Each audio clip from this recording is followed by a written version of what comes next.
കൃത്യം ഒരു വർഷം മുമ്പ് ഈ ദിവസം ഭാരതത്തിന്റെ അഭിമാനം വാനോളം, ആലങ്കാരികമായി പറഞ്ഞാൽ ചന്ദ്രനോളം ഉയർന്ന ദിവസമാണ്. ഈ ദിവസം ഭാരതത്തിലെ ജനങ്ങളെ അഭിമാനപുളകിതരാക്കിയ ചന്ദ്രയാൻ സുദിനത്തിന് ഇന്ന് ഒരു വർഷം തികയുന്നു.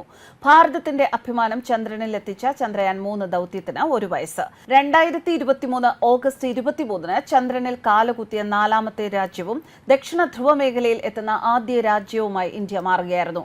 ഈ നാഴികക്കല്ലായ നേട്ടത്തെ ആദരിക്കുന്നതിനായി പ്രധാനമന്ത്രി നരേന്ദ്രമോദി ഓഗസ്റ്റ് 23 ദേശീയ ബഹിരാകാശ ദിനമായി പ്രഖ്യാപിച്ചു. ഇന്ന് പ്രഥമ ദേശീയ ബഹിരാകാശ ദിനം.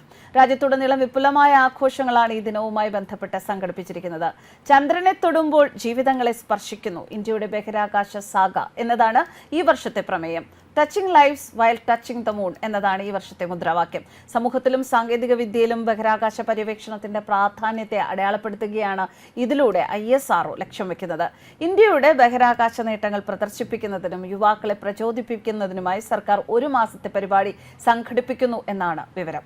2023 ഓഗസ്റ്റ് 23 വൈകുന്നേരം 6:04 ചന്ദ്രയാൻ 3ന്റെ വിക്രം ലാൻഡർ ലാൻഡിങ്ങിനായി ലക്ഷ്യമിട്ടിരുന്ന 4.5 കിലോമീറ്റർ വീതിയുള്ള പ്രദേശത്തിന്റെ മധ്യഭാഗത്ത് തൊട്ടത്.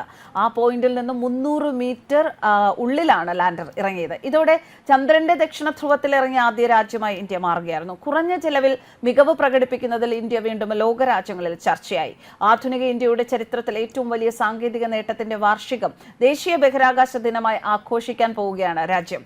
ഈ അവസരത്തിൽ ചന്ദ്രയാൻ 3 ദൗത്യത്തിന്റെ വിജയഗാഥ വിശദമായി അറിയിക്കുകയാണ് ISRO. ദേശീയ ബഹിരാകാശ ദിനമായ ഇന്ന് മുഴുവൻ വിവരങ്ങളും ISRO ഔദ്യോഗികമായി പുറത്തുവിടുമെന്ന് അറിയുന്നു. പേടകത്തിലെ ശാസ്ത്ര പഠന ഉപകരണങ്ങൾ ശേഖരിച്ച വിവരങ്ങളും പുറത്തുവിടുമെന്നാണ് വിവരം. ദില്ലിയിലെ ഭാരത് മണ്ഡപത്തിലാണ് ദേശീയ ബഹിരാകാശ ദിനാഘോഷ ചടങ്ങുകൾ നടക്കുക. രാഷ്ട്രപതി ദ്രൗപദി മുർമു മുഖ്യ അതിഥിയായിരിക്കും. ISROയുടെ 3ാം ചന്ദ്ര ദൗത്യമാണ് ചന്ദ്രയാൻ 3. ഇസ്രോ സതീഷ് ധവാൻ സ്പേസ് സെന്ററിൽ നിന്ന് 2023 ജൂലൈ 14 വിക്ഷേപിച്ച ചന്ദ്രയാൻ 3 ഓഗസ്റ്റ് 23 വിജയകരമായി സോഫ്റ്റ് ലാൻഡിംഗ് നടത്തുകയായിരുന്നു. വൈകിട്ട് 5:45 തുടങ്ങിയ സോഫ്റ്റ് ലാൻഡിംഗ് പ്രക്രിയ 19 മിനിറ്റുകൾ കൊണ്ടാണ് പൂർത്തിയാക്കിയത്. ചന്ദ്രനിൽ സോഫ്റ്റ് ലാൻഡിംഗ് നടത്തുന്ന 4ാമത്തെ രാജ്യമെന്ന ഖ്യാതിയും ചരിത്ര നേട്ടവും ഇതോടെ ഇന്ത്യക്ക് സ്വന്തമായി.